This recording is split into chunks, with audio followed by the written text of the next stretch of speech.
पूजा का पूरा फल प्राप्त करने के लिए कुछ महत्वपूर्ण बातें और उपाय हैं जिन्हें ध्यान में रखना चाहिए।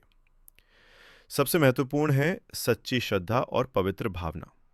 यदि आप किसी भी पूजा को मन से और पूरे विश्वास के साथ करते हैं तो उसका फल अवश्य मिलता है।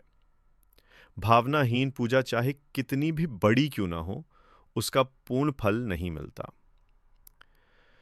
शास्त्रों में बताए गए नियमों और विधियों का पालन करना आवश्यक है।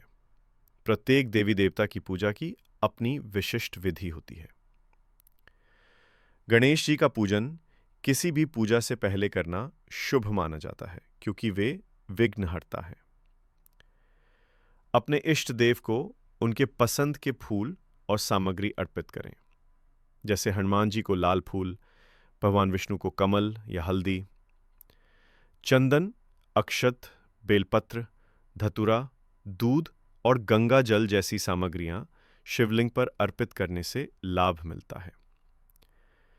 तुलसी की माला या रुद्राक्ष की माला धारण करना और माथे पर चंदन या भस्म लगाना पूजा का महत्वपूर्ण हिस्सा माना जाता है। कुछ मान्यताओं के अनुसार इनके बिना पूजा का केवल 25% फल ही प्राप्त होता है। वट वृक्ष, पीपल, आंवला या शमी के पेड़ के नीचे बैठकर जप या पूजा करने से पूर्ण फल की प्राप्ति होती है। पूजा के बाद भगवान के प्रति कृतज्ञता व्यक्त करना कि उन्होंने आपको यह कर्म करने योग्य बनाया। दान पुण्य का भी विशेष महत्व है। सोमवार को भगवान शिव को तिल और जौ अर्पित करना या पितरों के लिए चावल और काला तिल दान करना पुण्यकारी माना जाता है। गुरुवार को गरीब या जरूरतमंद व्यक्ति को अन्न और धन का दान करने से भी पुण्य मिलता है। पूजा में नियमितता बनाए रखना भी महत्वपूर्ण है। पूजा करने के बाद अपने आसन के नीचे थोड़ी मिट्टी या गंगा जल छिड़क कर उस जल को अपने माथे, आँखों, गले, हृदय और नाभि पर स्पर्श कराएं।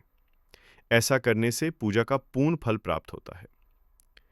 इन उपायों का पालन करने से आपकी पूजा अधिक फलदायी हो सकती है और आपको मानसिक शांति तथा मनोवांछित परिणाम प्राप्त हो सकते हैं।